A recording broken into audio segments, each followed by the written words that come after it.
Amigos da TV Serra, quero cumprimentá-los. Olá, tudo bem? É hora da nossa entrevista do dia. É sempre o espaço do telejornalismo local com as pautas, os acontecimentos, as questões do momento que estão sempre no foco da nossa TV Serra. Canais 26 e 526 da NET. O que é daqui, você vê por aqui. Além do canal 26 e também do 526 da NET, você pode nos acompanhar pelas redes sociais, no Facebook e no YouTube. No programa de hoje eu tenho a alegria de receber aqui nos estúdios a advogada que atua na área previdenciária da equipe da Bianchi Advocacia, a doutora Kátia Schenato Valandro. Nós vamos falar muito sobre a reforma da Previdência que recentemente foi aprovada pelo Congresso Nacional em 2 turnos. A última aprovação foi o 2º turno, então, junto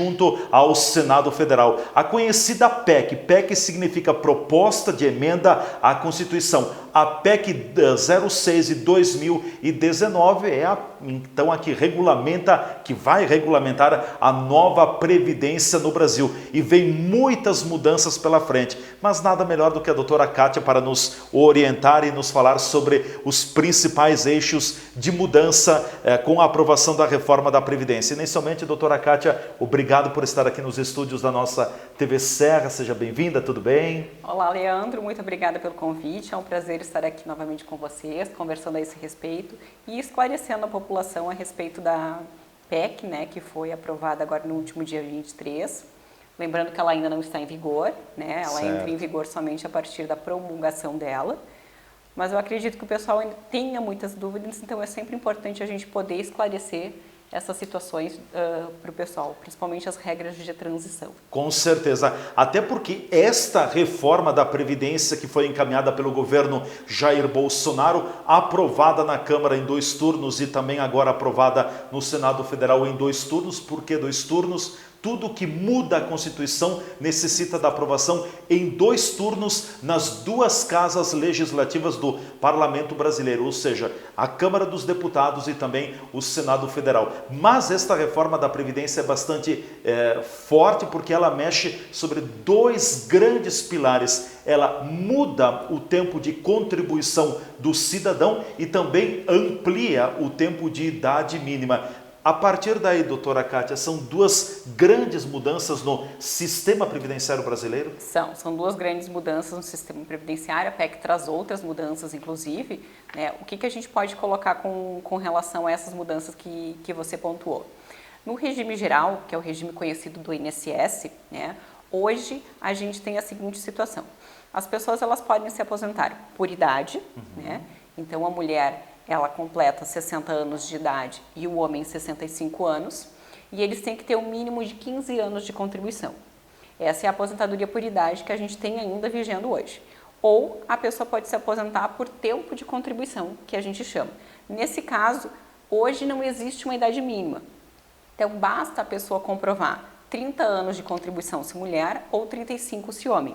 E aí ela consegue se aposentar independentemente da idade. Independente se tiver 48, 52, Isso, 55, exatamente. Não interfere. Exatamente. E esse foi um dos pontos que a proposta procurou atacar, porque permitia que, por exemplo, mulheres a partir de 42 anos ou homens a partir de 47 ou antes ainda, se a gente tivesse um tempo especial computado, se aposentassem com essa idade, o que é considerado jovem para os dias atuais, né? Uma aposentadoria precoce. Então esse foi o ponto principal que a PEC tentou atacar. O que a PEC traz? Ela traz uma junção dessas 2 aposentadorias, do que a gente tem hoje por idade e por tempo de contribuição.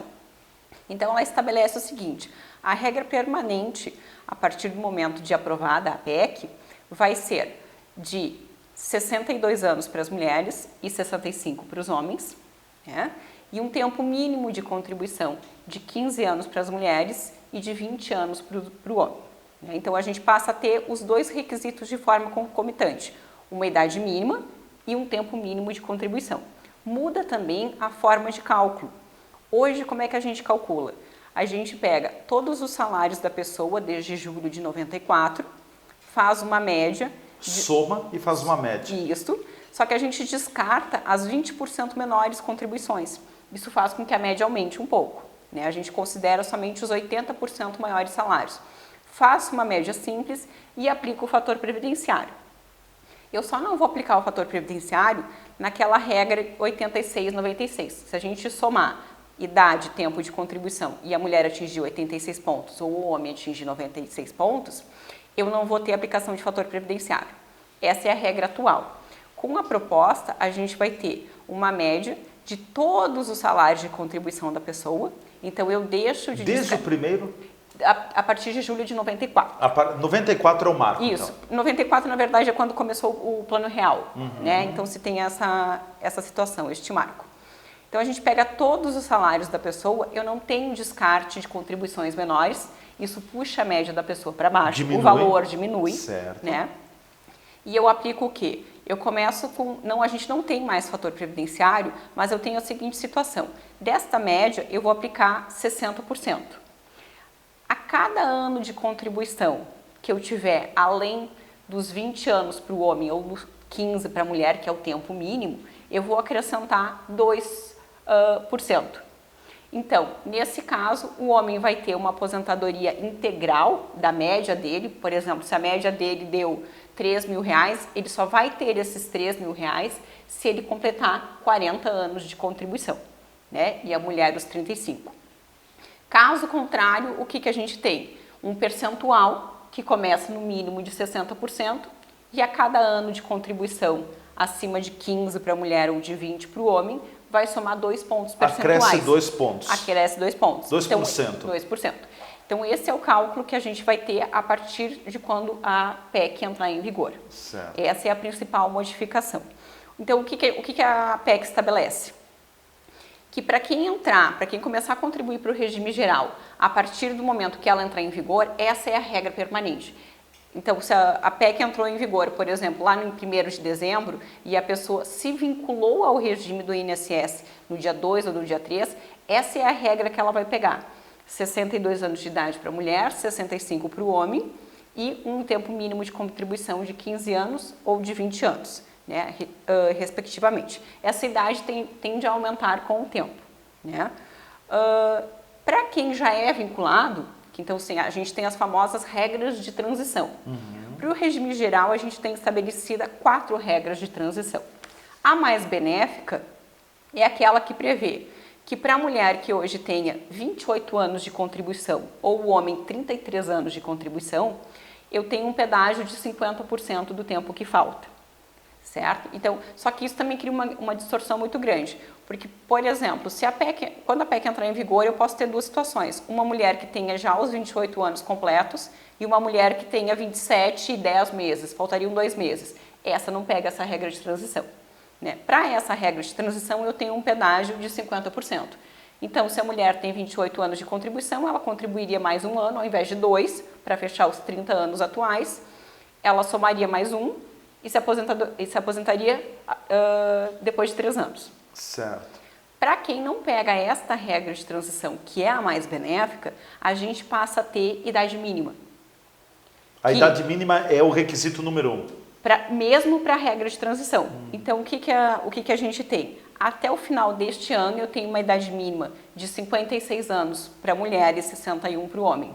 O ano que vem, no dia 1º, essa idade mínima ela já aumenta para 57 anos para a mulher e 62 para o homem. Aí a gente vai ter uma regra que a gente chama que é a pontuação. Então, a PEC vai estabelecer a cada ano uma determinada pontuação para mim somar idade, tempo de contribuição e ver se eu me encaixo nesta regra de transição, né? Só que lembrando, eu tenho essa idade mínima a partir de 57 para a mulher ou de 62 para o homem. Tem uma outra regra de transição que leva em consideração a idade, também a partir de 57, 62 e a cada ano vai aumentando 6 meses, né? Então, a cada ano que passa, o de 57, então, por exemplo, em 2020 a gente vai ter 57 anos, 2021 57, 6 meses. Para essa regra de transição. E durante o trâmite da proposta na Câmara e no Senado, se criou uma 4ª regra de transição, que é a regra de transição de 100%. Ou seja, a pessoa ela tem que ter uma idade mínima também de 57 anos e de 62, mas aí ela teria que ter um pedágio de 100% do tempo que falta. Então, são várias as regras de transições, né? Cada caso vai ser um caso, a gente vai ter que analisar, porque, por exemplo, a pessoa pode se encaixar em diversas regras, a gente teria que verificar a mais benéfica, aquela que permite que ela se aposente antes, mas todas, à exceção daquele pedágio de 50%, vão exigir uma idade mínima. Então, a gente vai ter situações, por exemplo, como eu comentei antes, a gente pode pegar uma mulher com 48 anos de idade. Uma delas tem 27 anos de contribuição, a outra tem 28. A de 28, ela vai se aposentar daqui a 3 anos. Aquela que tem 27 anos de contribuição, 48 de idade, ela vai pular lá para no mínimo 57 anos. Sim. Então, daqui, ela vai avançar praticamente mais 10 anos. 11 anos, 11 exatamente. Anos, porque o que acontece? Como essa idade mínima vai aumentando com o tempo, quando ela atingir, ela praticamente já vai estar com 62 anos. Então, a gente cria essa regra de disparidade para quem não fechar os 28 anos de tempo de contribuição. Existe uma possibilidade de criar-se uma regra de transição mais moderada por meio de uma PEC paralela, justamente para esse tipo de situação, que é injusto, né, poder se flexibilizar isso, permitindo que as pessoas que não pegaram essa regra de 50% não sejam prejudicadas com essa fixação de idade mínima. Seria uma regra voltada mais para esse público, esses cidadãos, homens e mulheres que estariam próximos do período de completar o período de contribuição para a sua aposentadoria. Exatamente. É isso, né? Exatamente. Então, essas são as situações bem gerais que... Mas, por enquanto, essa regra não existe Não, ainda. por enquanto essa regra não existe. São Sim. as anteriores que eu mencionei. Regra de transição, então, a gente tem de 50%, que não exige idade mínima, e as outras 3 que a gente coloca, então, chamaria, assim, para tentar diferenciar a regra de transição com relação à pontuação, com relação à idade e com relação ao pedágio de 100%. Mas todas essas 3 últimas exigem uma idade mínima que começa a partir de 57 anos e 62, 57 para a mulher, 62 para o homem, a partir do ano que vem. Certo. É bem importante isso. Esta nova PEC da Previdência, enfim, que foi aprovada no Congresso Nacional, ela sepulta, ela acaba com a aposentadoria por idade e a aposentadoria por contribuição. Agora não tem mais, né? As duas juntas... Agora são as duas juntas. Agora não, a partir do momento que ela entrar em vigor, que ela for promulgada. Até porque o presidente também tem que sancionar, né? Não, o presidente não sanciona. Como é um projeto de emenda à Constituição, é o Congresso, né, que é a soma da Câmara e do Senado, então são as duas casas legislativas que a gente tem, que acaba promulgando. Eles vão fazer sim questão que tanto o presidente quanto o vice-presidente estejam presentes nessa solenidade, mas é apenas uma proforma, uma presença física. Uma formalidade. Exatamente, uma formalidade do presidente. Quem tem o poder de promulgar e depois mandar para publicação é o Congresso Nacional. Congresso Nacional, certo. Isso. Mas a partir do momento, né, doutora, deixando bem claro, da promulgação da PEC 06/2019, não deixa de existir, então, a aposentadoria por idade e a aposentadoria por tempo de contribuição. E a gente passa a ter só uma contribuição, só uma aposentadoria, desculpe. A gente tem que deixar claro o seguinte, para quem completou o tempo ou a idade que hoje a lei exige, né, ou seja, para quem se encaixa nas hipóteses de aposentadoria por tempo de contribuição, hoje ou por idade, mas que ainda não fez o pedido, porque de repente viu que com o fator previdenciário a média ia ficar baixa, então quis esperar, muitas das pessoas estão nessa situação. Essas pessoas têm o que a gente chama de direito adquirido, elas não perdem esse direito. Então, para as pessoas que, quando a PEC entrar em vigor, já tiverem as mulheres 30 anos de contribuição ou os homens 35 anos de contribuição, independente da idade, elas podem se aposentar com, digamos assim, com a regra que vai ser velha, né? Que é a atual, mas que a partir do momento que a PEC entrar em vigor, deixa de existir. Mas para essas pessoas, o direito está garantido.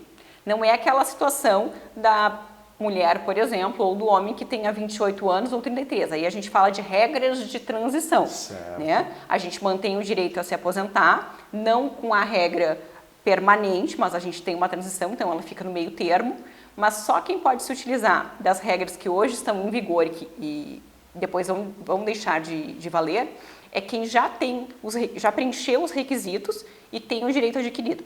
essas, a qualquer momento, podem exercer. Então, a gente não tem a necessidade daquela corrida desenfreada para fazer o pedido para o INSS, com relação às pessoas que estão vinculadas ao regime geral.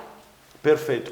Nós vamos para o nosso intervalo comercial. Em seguida a gente volta conversando mais com a doutora Kátia Schenato Valandro, advogada especialista na área previdenciária, integrante da equipe Bianchi Advocacia aqui de Farroupilha. A doutora Kátia é nossa convidada na entrevista do dia. Hoje nós estamos conhecendo um pouco mais das novas regras da Previdência. Estas regras estão já aprovadas pelo Parlamento, pelo Congresso Nacional. Falta ainda a promulgação do Congresso Nacional. A gente volta em seguida com a entrevista do dia. Fique por aí.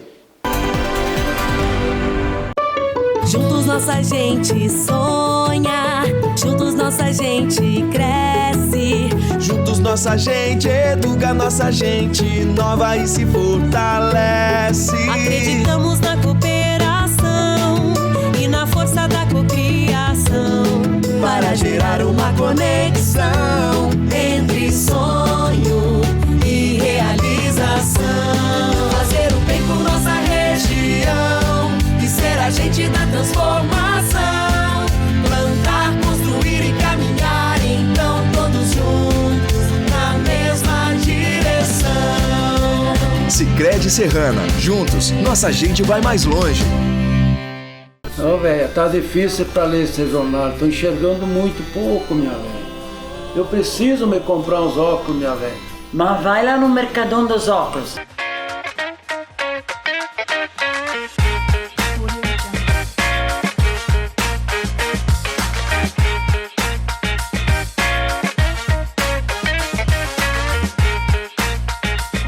Qualidade com preço justo você só encontra no Mercadão dos Óculos.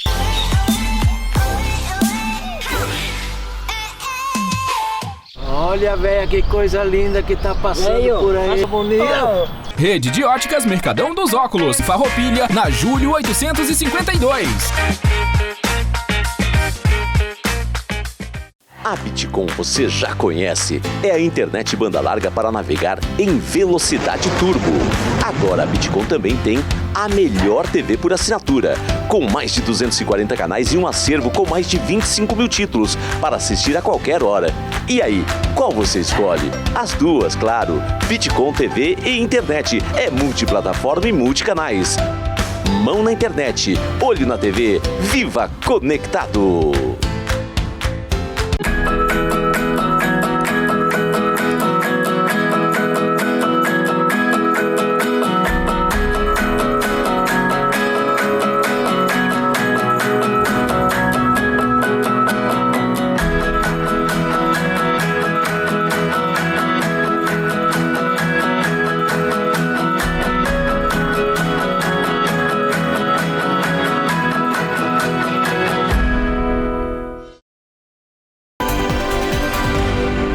Já estamos de volta com a entrevista do dia aqui pela nossa TV Serra, canais 26, 500 e 26 da NET em Farroupilha. Nossa gente se vê aqui. A nossa convidada nos estúdios hoje é a doutora Kátia Schenato Valandro, advogada especialista na área previdenciária, integrante da equipe Bianchi Advocacia aqui do nosso município, presente com a gente colocando algumas das principais mudanças da reforma da Previdência que foi aprovada pelo Senado Federal nesta semana. Doutora Kátia, acho que uma questão importante que a gente também ainda pode fazer menção, tem dois grandes eixos, né?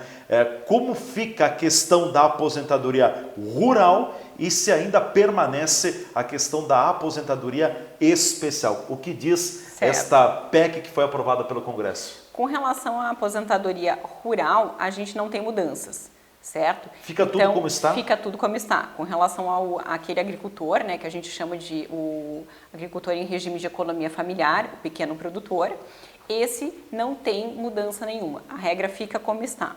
O que a gente pode mencionar com relação a isso é aquela utilização de tempo rural antigo que muitas pessoas fazem hoje para aumentar o tempo de contribuição. Junta o tempo rural com o tempo de contribuição, soma. Isso, exatamente. Aí a gente consegue então chegar naquele tempo de contribuição que hoje a gente precisa.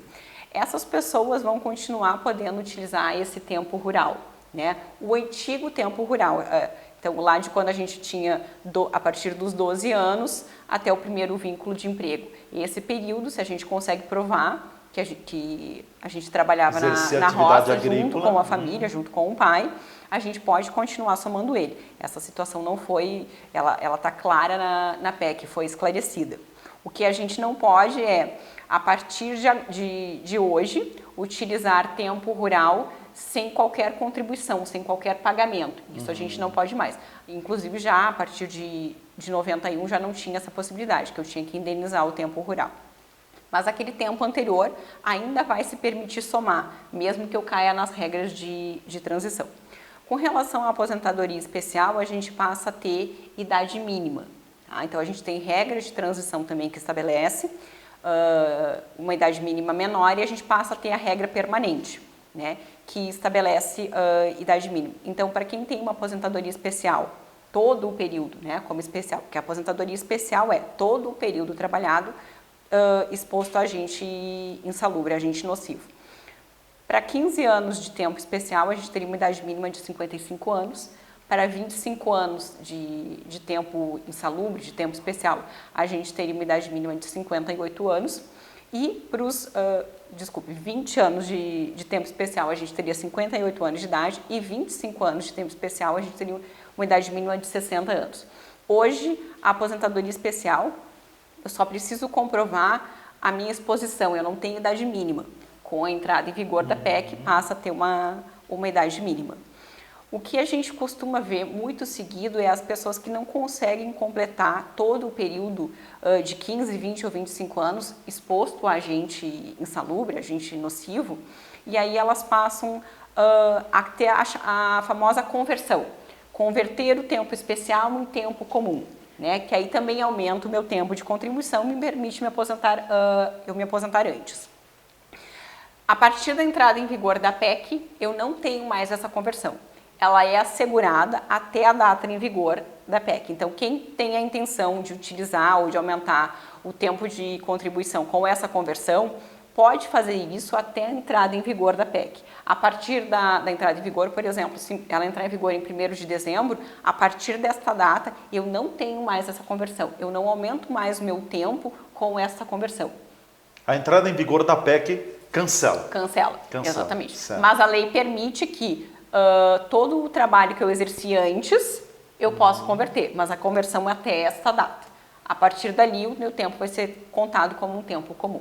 Aposentadoria rural, como fica? Na verdade, não muda nada para o agricultor, mas enfim, só refrescando, como o agricultor, a partir de que momento ele passa a ter direito à aposentadoria? E o agricultor é diferente também, porque o trabalhador urbano pode ter mais do que um salário. O agricultor continua só com um salário, né? O agricultor continua só com um salário mínimo vigente. Exatamente. O agricultor, então, a mulher, ela se aposenta com 55 anos de idade, o homem com 60 anos de idade. Eles têm que comprovar 15 anos de exercício na agricultura. Então, ali tem a questão de juntar os salões de produtor, os contratos ou a prova de propriedade da matrícula da terra, né? Mas aí se prova 15 anos de atividade rural e a idade de 55 para mulher e de 60 para homem. Certo.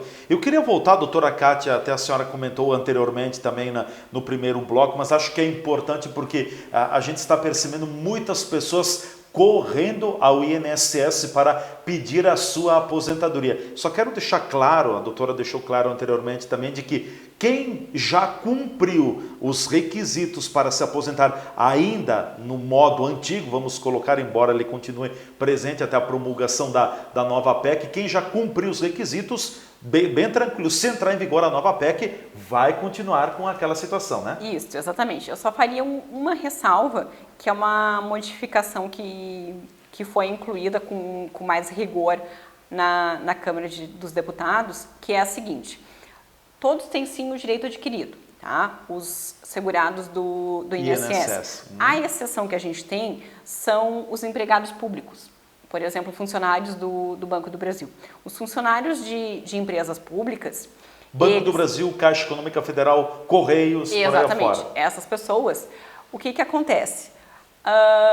Tem uma alteração que a PEC traz, que ela coloca que, a partir do momento que a pessoa se aposenta, ela rompe o vínculo de emprego. Essa é a redação. A palavra que a PEC utiliza é rompe-se o vínculo de emprego. Então, automaticamente, por exemplo, uma pessoa que pretenda se aposentar e faça isso depois da entrada em vigor da PEC e trabalhe, por exemplo, no Banco do Brasil, ela tem o vínculo dela rescindido. Tá? Isso é o que diz a PEC. Depois, se a pessoa for discutir judicialmente ou se isso for judicializado, é um segundo momento. Neste momento, a gente tem essa situação.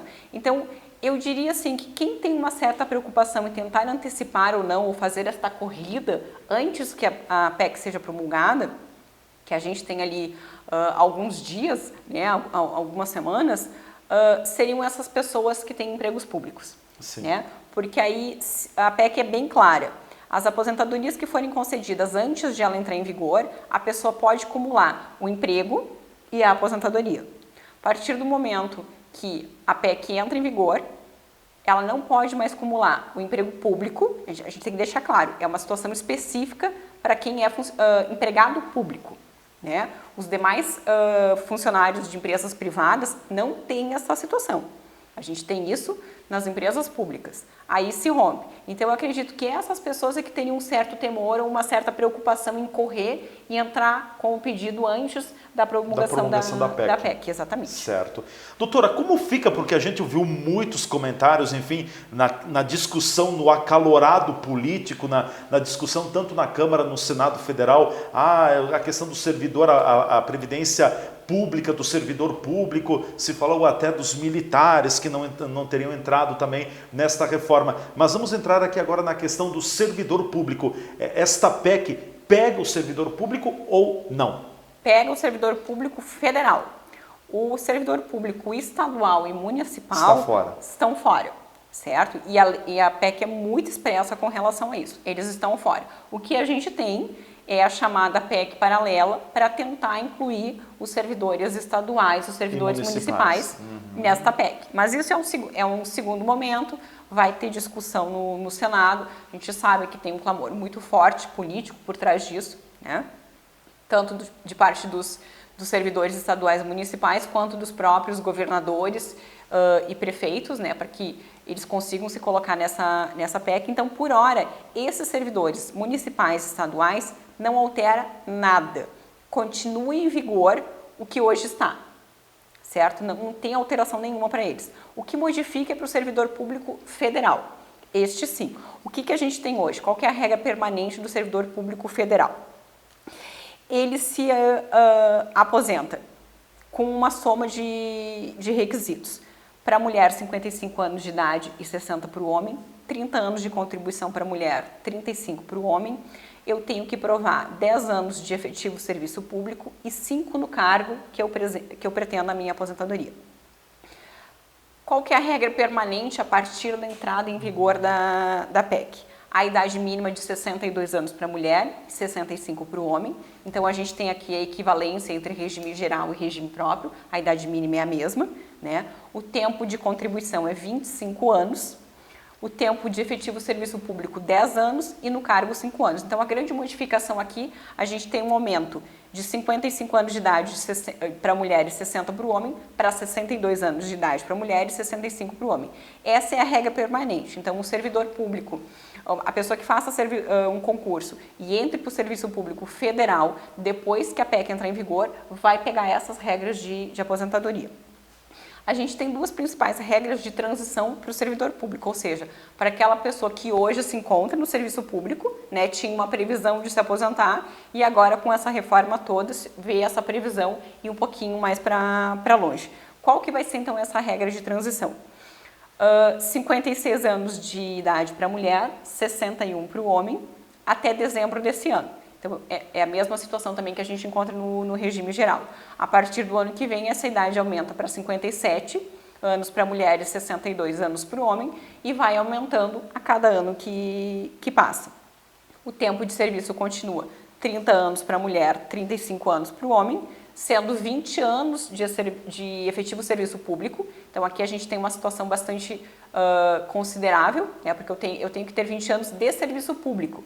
Eu posso pegar o que a gente chama de Utilizar o tempo do INSS no serviço público eu posso levar, né?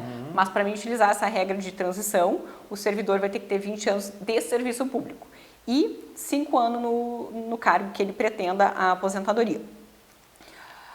Para os servidores que entraram no serviço público até 2003, que era ainda quando eu tinha integralidade e paridade, essa integralidade e paridade ela está assegurada para quem tiver 62 anos de idade para a mulher e 65 para o homem. Então aqui foi a grande discussão e a grande inconformidade dos servidores públicos foi justamente essa situação.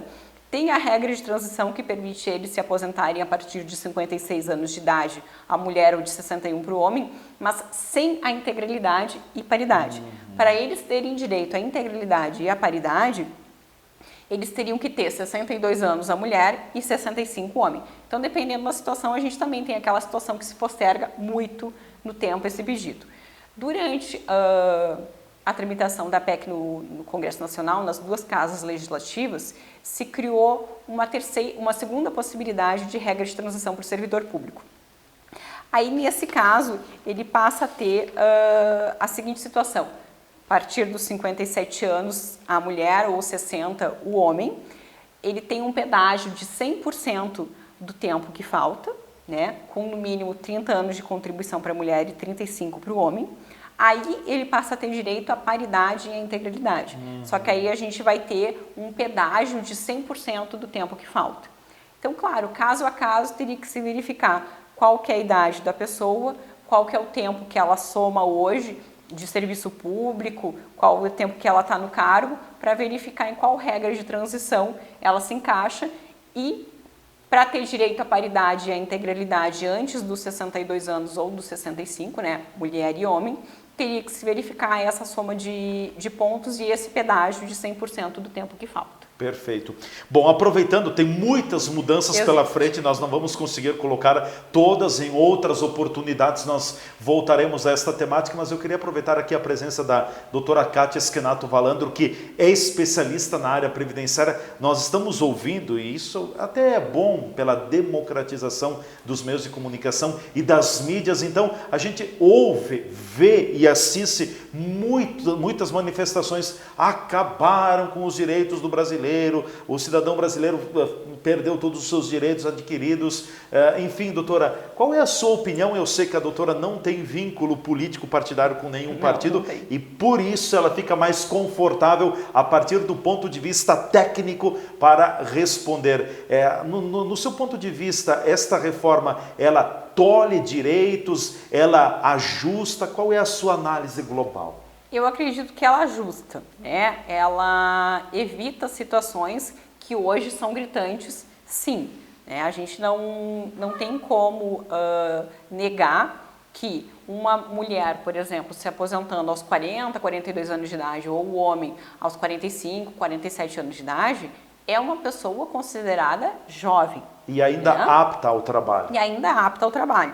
Claro, a gente não está no mundo ideal, né? Então a gente sabe sim que existem problemas de se manter no mercado de trabalho depois dessa idade, né? Então vai ter um ajuste do próprio mercado de trabalho. Por quê? Porque a gente tem sempre aquela situação que o pessoal bate na tecla, né? Que é a chamada inversão da pirâmide, né? A gente já não tem uma população tão jovem, a nossa população já é uma população que está envelhecendo, então a gente vai ter a inversão da pirâmide, ou seja, eu vou ter mais pessoas idosas do que pessoas jovens trabalhando. Então, automaticamente, o mercado de trabalho também vai ter que se adequar a isso e, na falta de jovens, trazer essas pessoas idosas, digamos assim, né, ou que estariam hoje fora do mercado de trabalho, para dentro do mercado de trabalho. Então, essa distorção de permitir que pessoas se aposentem cedo demais, eu acredito que foi um dos acertos da reforma. Porque realmente cria situações díspares e também numa questão matemática, num cálculo atuarial, né? Num cálculo financeiro. Essa pessoa, por exemplo, que se aposentou com 40, 42 anos, ela tem uma expectativa de vida muito maior do que o tempo que ela contribuiu. Então, essa conta não fecha, porque ela passou um tempo menor contribuindo, os 30 anos, por exemplo, pela mulher, Mas se ela tiver uma expectativa de vida de 80 e poucos anos, a gente vai ver que ela contribuiu 30 anos e vai usufruir de uma aposentadoria por 40 e poucos anos. Então, essa situação tinha que ser mexida. E não existia outra forma de mexer senão criando um limitador, que é a idade mínima. A idade mínima, né? sim. Não adianta, aqui a gente não tem nenhum milagre a ser feito, né? É matemático e essas situações tinham que ser evitadas. Tem que ser evitadas. O cidadão brasileiro estava se aposentando muito cedo. Exatamente. E haja previdência, diria o meu amigo Fausto Silva, haja previdência que aguente no Brasil, né? Isso não tinha como. O que eu acredito que posso, de repente, concordar parcialmente com a questão de discurso dos direitos sociais é, por exemplo, essas regras injustas de transição. Que criam situações díspares. Por exemplo, eu tenho uma mulher que tem 27 anos de contribuição e 27 anos e 11 meses de contribuição e uma que tem 28, e elas são jogadas para duas regras de transição completamente opostas. Diferentes. Uma que permite a ela se aposentar daqui 3 anos e outra que talvez jogue ela para daqui 10, 11 anos. 12 anos. Então, essa situação, e que também, como eu já tinha colocado, tem pelo menos uma promessa de se tentar criar uma regra de transição mais moderada com relação a isso, eu acredito que aí sim a gente pode falar numa certa injustiça ou daqui a pouco num tolimento de direitos sociais. Mas fora isso, eu acho que a gente tem que olhar para o global e verificar que a tentativa do governo é justamente garantir o direito social. Porque se a gente continuasse na situação que a gente estava, ia chegar um momento, como já aconteceu em países lá fora, que o governo não teria dinheiro para pagar. E a gente não pode, basta, a gente não precisa ir lá fora. A gente já tem estados que estão nessa situação. Como é o caso do estado do Rio Grande do Sul, né? Então, ao invés de repente garantir o que hoje a gente tem de valores altos para uma parcela pequena, a gente tem que ampliar isso e talvez dividir em valores menores por uma parcela maior da população. Né? Então, depende o ângulo que a gente vê, mas eu entendo que não teve essa situação toda de perdas de direitos. Perfeito. Doutora, nós voltaremos com o compromisso, voltaremos a conversar mais sobre esse assunto em outras agendas, também pontualizando questões específicas da nova PEC da Previdência. Por enquanto, muito obrigado por atender o nosso chamado. Eu que agradeço o convite. Obrigado. Doutora Kátia Schenato Valandro, advogada especialista na área previdenciária, integrante da equipe Bianchi Advocacia, foi a nossa convidada no programa Entrevista do dia de hoje, aqui pela nossa TV Serra, colocando as novas, as mais importantes, né, as novas regras da Previdência que vão passar a valer a partir do momento em que o Congresso Nacional promulgar a PEC 06/2019, que determina, que estabelece as novas condições então para aposentadorias no Brasil. Nós ficamos por aqui com o programa de hoje, muito obrigado. A entrevista do dia volta no dia de amanhã com mais um assunto, mais uma pauta em evidência. Até lá.